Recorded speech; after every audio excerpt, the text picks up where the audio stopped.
le président Bassirou Diomaye Diakhar Faye beneen ponk aussi mooy ki nga xam ne que moo di Barthélémy Toye Dias moom itam def na li nga xam ne que moo di sorti donc nag Barth appelle à une nouvelle alternance et fustige l'incompétence notoire du régime en place jàpp ne nag le régime en place dafa daal di incompétent par rapport ak na nga xam ne itam noonu lay daal di doxee dans une déclaration publiée ce vendredi justement sur sa page Facebook. Barthélémy Toye Dias, leader du mouvement Sénégal bi ñu bokk, a lancé une charge virulente contre le régime en place qu'il juge incompétent et responsable de la situation actuelle du pays. L'ancien maire de Dakar appelle à une nouvelle alternance politique. Nous vivons la troisième alternance, mais nous croyons qu'il en faut une autre afin. Il y aura une autre alternance parce que l'incompétence de ceux qui sont aujourd'hui au pouvoir est manifeste. jàpp na ni amaat beneen arfan il faut ñu daal di koy am beneen alternance parce que ñekk si pouvoir bi instant bi puusuñu paasuñu naka daal di jàngatee justement cette sortie de Barthélémy Toye Dias par rapport aujourd'hui ak l'alternance où on parle jàpp na ni une troisième est imminente. Oui, Barthélémy Dias qui est un opposant, il a le droit de le dire. Il est dans ses droits d'opposant. Il veut exister dans le débat public. Il veut revenir dans la chaîne publique. Il veut accaparer l'espace politique. Mais c'est ce Barthélémy Dias dont il parle. Oui, exactement. Parce qu'il est un leader dans l'opposition, ou bien il est dans l'opposition. Tout récemment, il a créé son mouvement. Donc si Barthélémy Dias n'attaque pas le régime, comment il va exister? Il faut se poser la question. Abdoulaye Wade Moné, pour exister dans le débat politique, quand il fait de la politique, il faut chaque jour nga fexé journaux yi buñu xeyé ñu am lu ñuy wax ci yow que ça soit mu bax wala mu bon. C'est la seule méthode, le seul moyen d'exister dans le débat politique. Abdoulaye moko wax. Donc si Barthélémy Dias dit ces choses-là, il a le droit de le dire. Mais est-ce que dans la réalité lolu mo am? Ñi ñu ngi liggéey. Ñu ngi jël sen courage di liggéey lu ñu wara liggéey. Barthélémy Dias mu ngi taxaw di wax lu mu wara wax. Donc c'est équitable na wax lu mu wara wax. C'est ça. Dans le sens critique, c'est ça le sens critique.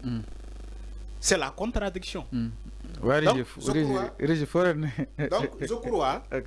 je crois aussi, nous qui le pouvoir, nous accepter la contradiction. Ok, c'est clair. Nous accepter le sens critique de Barthélémy Dias. Il ne faut pas que la haine, je ne dis pas qu'ils ont la haine. C'est Barthélémy Dias qui a mon haine envers Ousmane Sonko. Le député Abambaye, je crois qu'il a suivi le conseil de Abambaye. Abambaye est devant tous les Sénégalais. En quoi le Barthélémy Toye Dias suivrait exactement le conseil? La haine qui doit se guérir de Ousmane Sonko. Abambaye est émission devant tous les Sénégalais. Barthélémy Dias, le seul conseil que je lui donne, c'est de se guérir de la haine qu'il a envers Ousmane Sonko. C'est Abambaye qui l'a dit. Je crois que Barthélémy Dias est en train de suivre le conseil de Abambaye, le député Abambaye.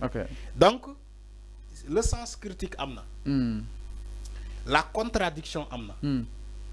Critiquer pour évoluer, mom la ñi soxla. On critique pour évoluer, mais on critique pas pour reculer. Ok, c'est clair.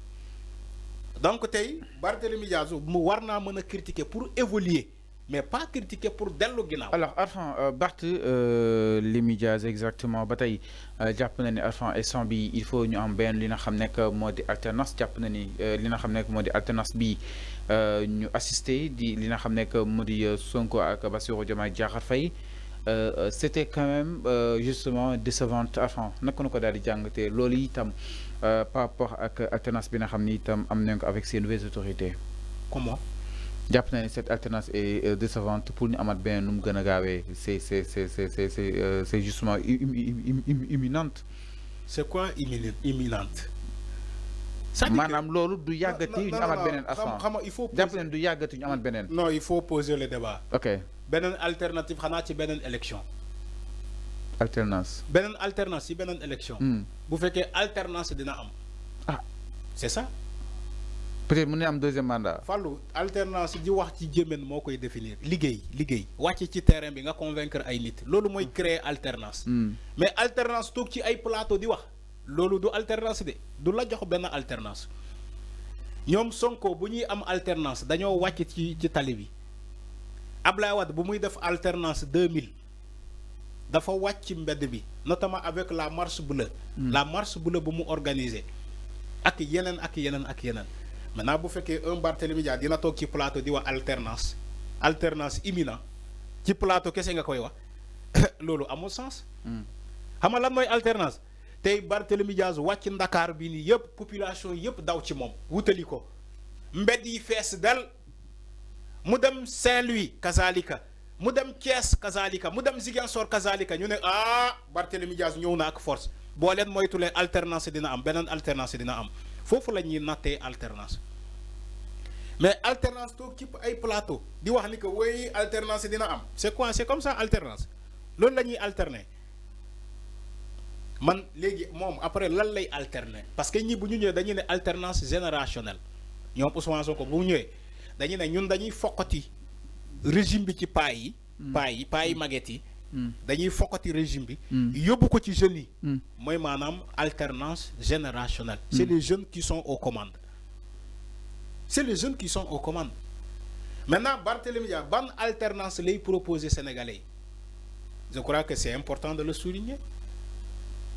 bu fekkee alternance générationnelle mu ngi fii ñii moom la ñuy prôné gagné nañu léegi Barthélémy Dias nee naa la en débat politique il faut innover il faut un challenge il faut de la stratégie te loolu moo manqué Barthélémy Dias en matière politique il croit que seule la parole suffit l'arrogance oui man maay borom Ndakaaru léegi boo ne yow borom Ndakaaru il croit que tous les Dakarois vont voter pour lui alors que il sait pas Dakar fii kenn dëkku fii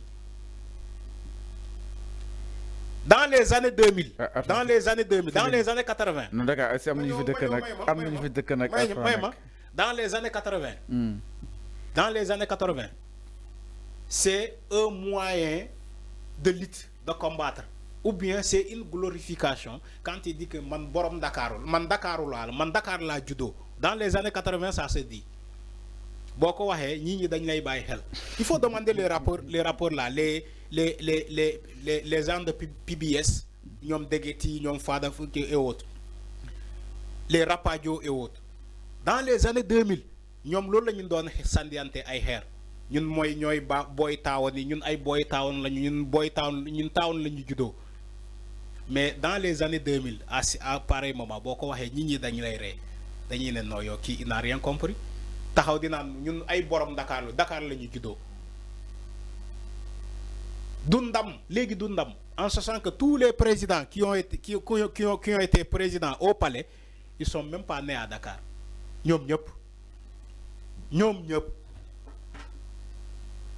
booy même dans le secteur privé les grands patrons de ce pays les milliardaires ils sont pas nés à Dakar moo tax la ma ne la dans les années 80 tu peux dire que nous on est né à Dakar nga glorifié yow nga yëkkati muscle mais jamono bii nii boo ko waxee nit ñi dañ lay ne kii il n'a rien compris dañ lay romb sax dañ lay reetaan c'est ce que Barthélémy Dias n'a pas compris pour moom c'est vrai que il est dans les années 80 avec le PS le Parti socialiste c'est la méthode waaye ñun borom Dakar lañu ñun Dakar lañu juddoo et après tu peux même pas gagner la mairie de Dakar en étant né à Dakar loolu moo am di